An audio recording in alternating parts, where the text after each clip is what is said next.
أعوذ بالله السميع العليم من الشيطان اللعين الرجيم. بسم الله الرحمن الرحيم. قال الله تبارك وتعالى في كتابه الحكيم وهو أصدق الصادقين. بسم الله الرحمن الرحيم. واعتصموا بحبل الله جميعا ولا تفرقوا. صدق الله العلي العظيم. بہت مسرت کا مقام ہے کہ تمام رکاوٹوں کے باوجود مجھے بتایا گیا کہ رات میں اس جلسے کی اجازت ملی اور اس سے پہلے کوئی اجازت نہیں تھی، اور خاص طور سے جو اتوار کی چھٹی کے دن جو جلسے ہوتے ہیں وہ کامیاب ہوتے ہیں، اس میں مجمع زیادہ ہوتا ہے.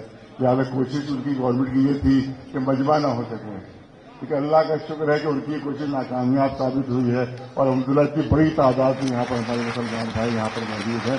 اس کا مطلب یہ ہے کہ یہاں پر بھی ہم نے گورنمنٹ کو شکست دی ہے، یہاں پر بھی ہم نے موجودہ ایڈمنسٹریشن میں شکست دی، اور انشاءاللہ آئندہ بھی یہ شکست کا سلسلہ جاری رہے گا. آیت کریمہ اعلان فرما رہی ہے کہ اللہ کی رسی کو مضبوطی سے تھامے رہو اور تفریقے کا شکار نہ ہو، اتحاد قائم رکھو. یاد رکھیں آپ کہ دنیا کی سب سے بڑی طاقت کا نام ہے اتحاد، دنیا کی سب سے بڑی قوت کا نام ہے اتحاد.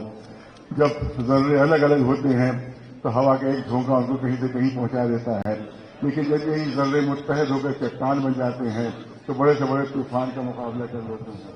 مشہور مثال ہے، زیادہ وقت نہیں لینا ہے، کم وقت میں بات مکمل کرنا ہے. مشہور مثال ہے کہ جب انگلیاں الگ الگ ہوتی ہیں تو ایک بچہ بھی اس انگلی کو موڑ دیتا ہے، لیکن جب یہی انگلیاں متحد ہو کر گھونسا بن جاتی ہیں تو دشمن کا جبڑا ٹوٹ جایا کرتا ہے. لہٰذا یہ گھونسا ہمیں استعمال کرنا ہے بغیر کس کے خلاف؟ فرقے کے خلاف نہیں، فرقہ پرستوں کے خلاف.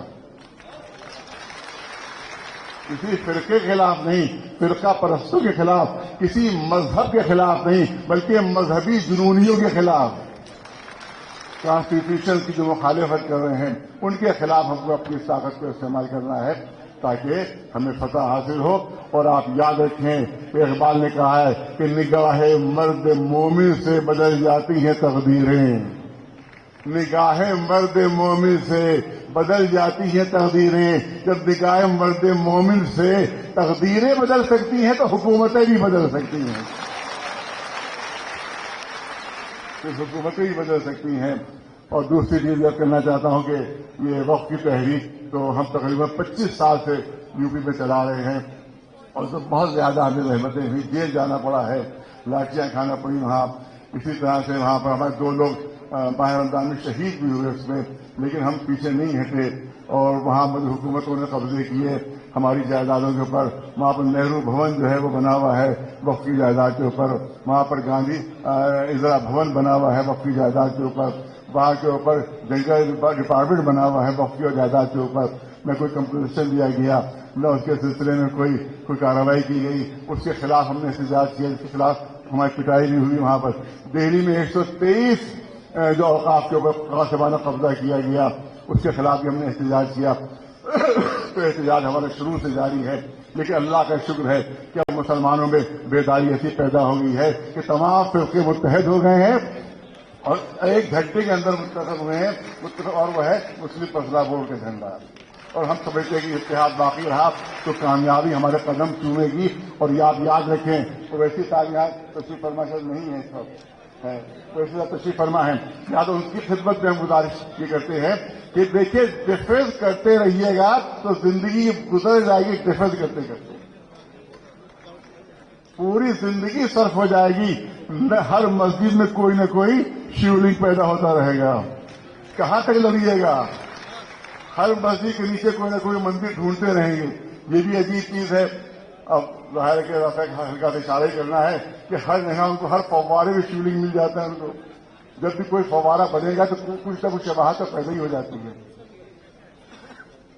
لہذا ہم تو سمجھتے ہیں کہ اگر یہ وہاں وائٹ ہاؤس بھی جائیں گے تو وہاں کے فوارے کو دیکھ کر بھی کہیں گے تو یہ تو شیولنگ ہے، یہ تو ہمارا مندر ہے. لہذا یہ عجیب مشکل ہے کہ صاحب ہر جگہ ان کو شیولنگ دکھایا جاتا ہے تو کب تک لڑتے رہیں گے، کب تک ڈیفینس کرتے رہیں گے؟ میں نے کہا مضبوط وکیلوں کی ضرورت ہے، مضبوط۔ سپریم کورٹ کا فیصلہ ہے کہ کسی بھی سرکاری جگہ پر کوئی عبادت گاہ نہیں بن سکتی، اور کوئی کوتوالی ایسی نہیں ہے کہ جہاں پر مندر نہ بنا ہو، کوئی تھانہ ایسا نہیں جہاں پر مندر نہ بنا ہو، کوئی ایسی جگہ نہیں ہے سرکاری، کوئی اسپتال ایسا نہیں ہے جہاں پر مندر نہ بنا ہو، کوئی اس طرح کی سرکاری زمین ایسی نہیں ہے کہ جہاں پر مندر نہ بنا ہو۔ اس مندر کے خلاف نہیں جانا ہے ہمیں، ورنہ فوراً فساد پیدا کر دیا جائے گا۔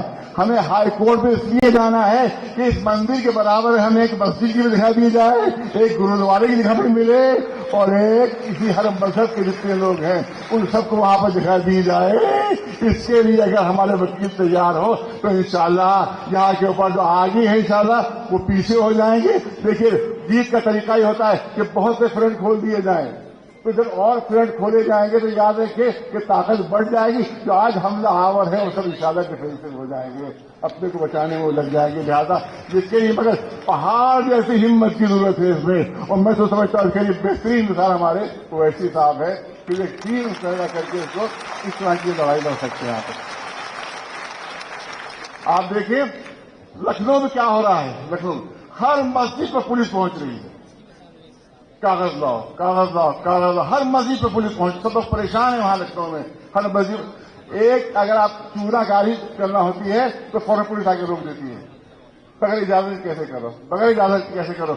آپ یاد رکھیے 500 سے زیادہ مندر دیکھتے دیکھتے میرے 5-10 سال کے اندر بنے۔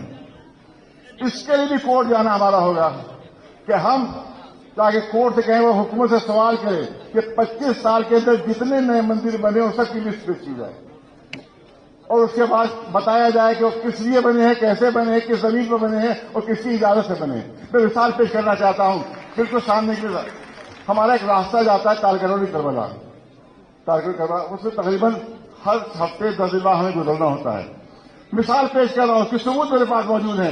وہاں پہ ایک آٹا دال چاول بنیے کی دکان تھی، بنیے کی دکان تھی 20 سال پہلے بنیے کی دکان تھی، وہ بنیا مکھیاں وہاں مارا کرتا تھا اور کوئی خریدار نہیں ہوا کرتا تھا۔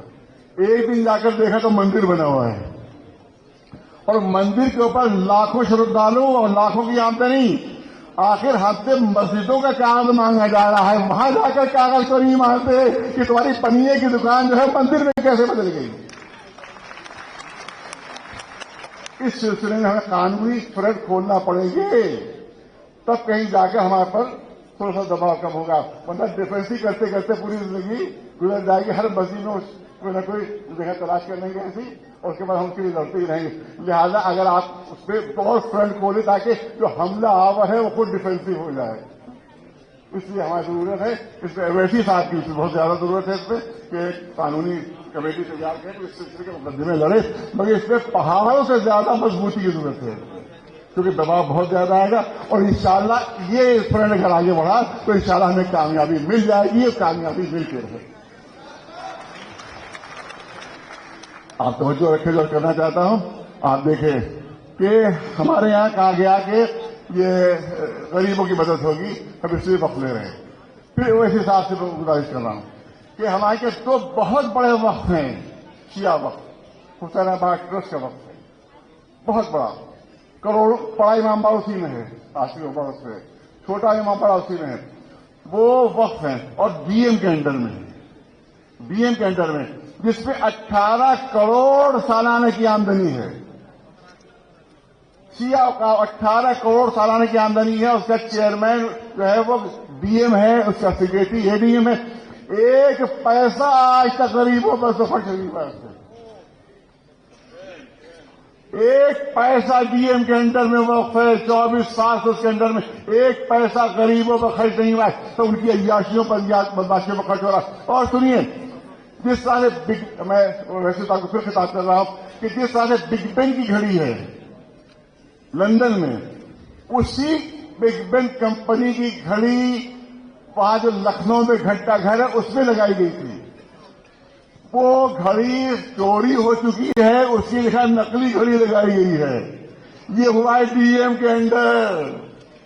تصور کرو، تو اگر ہمیں اپنے وقفوں میں ایسی چوریاں کرانا ہے تو ضرور ڈی ایم کے انڈر سارے اوقاف دے دو۔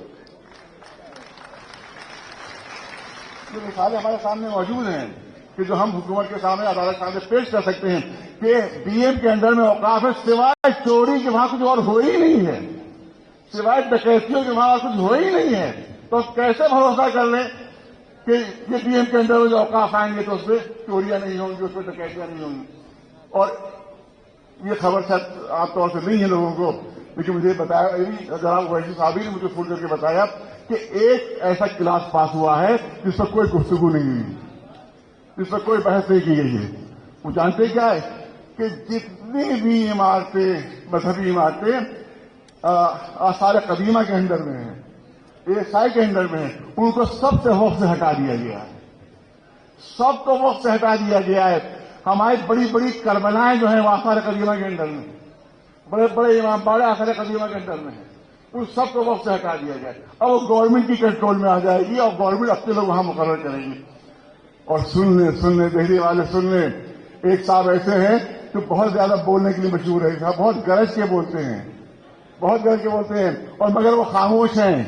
ان کی مسجد بھی اسی میں آ گئی ہے، وہ سے ہٹ گئی ہے. اب میں سمجھتا ہوں کہ بخار اترے گا کچھ، اور یقیناً کچھ کبھی بولیں گے، وہ کچھ نہیں بولے. ان کی مسجد بھی آ گئی ہے، مسجد بھی آ گئی. لہذا ہمیں پوری طاقت کے ساتھ جو ہے اور پورے ایمانداری کے ساتھ اس مسئلے میں آگے بڑھنا ہوگا. یاد رکھیں، لڑنا نہیں کسے. آپ دیکھیں گے دنیا کی سب سے بڑی حکومت تھی انگریزوں کی، لیکن جیسے گاندھی جی کا حوالہ دیا، گاندھی جی نے بغیر کسی ہتھیار کے اتنی بڑی دنیا کی حکومت کو شکست دے دی، صرف امن کے ذریعے سے اور شانتی کے ذریعے سے. وہ اسی طرح سے جس طرح سے اتنی بڑی حکومت کو گاندھی جی نے صرف امن کے ذریعے شکست دی ہے، اسی طرح سے موجودہ حکومت کو بھی ہم اپنی امن و شانتی کے ذریعے سے شکست دے کر رہیں گے. اور بس آخری جملہ کرنا چاہتا ہوں، امن ملے کیسے ہم کو، ایمان ملے کیسے. بس ایک مثال، صرف ایک منٹ. حضور، یہ میں نے بمبئی میں واقعہ پیش کیا تھا، آج یہاں پر آخر کلام پیش کر رہا ہوں. یہ حضور سرور کائنات محمد مصطفیٰ صلی اللہ علیہ وسلم تشریف لے جاتے اپنے اصحاب کرام کے ساتھ. ایک شخص آتا ہے، وہ کہتا ہے کہ مسلمان کے رسول میں مسلمان ہونا چاہتا ہوں، مگر مجھے کوئی معجزہ دکھا دیجیے، مجھے کوئی میریکل دکھا دیجیے، میں مسلمان ہو جاؤں گا. رسول نے فرمایا کہ مکر تو نہیں جاؤ گے؟ کہ نہیں، میں اپنی بات پر قائم رہوں گا. پھر آیت کہتی ہے کہ رسول اللہ تشریف فرمائے، سامنے کی ندی بہ رہی تھی، بہت تیز رفتار دھار سے ندی بہ رہی تھی. ندی کے اس طرح ایک پہاڑی تھی، اس پر چٹان تھی. دیکھنے والوں نے منظر دیکھا کہ رسول اللہ نے اس چٹان کو اشارہ کیا.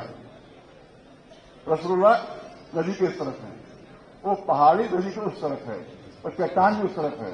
رسول اللہ نے اشارہ فرمایا، جیسے ہی رسول نے اشارہ کیا وہ چٹان اپنی جگہ سے کھسکی، اپنی جگہ سے اس نے حرکت کی. وہ چٹان حرکت کرتی کرتی ندی کے کنارے آ گئی. اب اس چٹان کو ندی کو پار کرنا ہے، پوری توجہ رہے، ندی کو پار کرنا ہے. لوگوں نے منظر دیکھا، وہ بھاری چٹان دھارے کو کاٹتی ہوئی رسول کے قدموں میں آ گئی. جیسے اس شخص نے منظر دیکھا، فوراً سے کہا اشہد ان لا الہ الا اللہ واشہد ان محمد رسول اللہ، فوراً کلمہ پڑھ لیا. پھر رسول نے اشارہ فرمایا، دوبارہ چٹان اسی طرح دریا کو کاٹتی ہوئی اور پھر اپنی یہاں پر پہنچ گئی. یہ پتھر کی بے جان چٹان ہم مسلمانوں کو کوئی سبق دے رہی ہے، کوئی درس دے رہی ہے. بہت توجہ، آخری جملے، کوئی درس دے رہی ہے. جب یہ پتھر کی بھاری چٹان دریا کے اوپر آئی تھی تو دو نتیجے ہو سکتے تھے کہ یا تو دھارے میں بہہ جاتی، اتنی ہلکی ہو جاتی کہ دھارے میں بہہ جائے، یا اتنی بھاری ہو جاتی کہ ڈوب جائے. توجہ رہے، یا تو اتنی ہلکی ہو جاتی کہ دھارے میں بہہ جائے، یا اتنی بھاری ہو جاتی ڈوب جائے. مگر نہ اتنی ہلکی ہوئی کہ دھارا بہا کے لے جائے، نہ اتنی بھاری ہوئی کہ ڈوب جائے. اس پتھر کی چٹان نے ہمیں سبق دیا ہے کہ اگر رسول اللہ کے اشاروں پر چلو گے تو نہ کوئی طوفان تمہیں بہا کر لے جا سکتا ہے، نہ کبھی تم سر کھول سکتے ہو، مگر یہ کہ صحیح مومن سچے معنوں بن جاؤ، انشاءاللہ کامیابی تمہاری ہوگی. وآخر دعوانا الحمدللہ.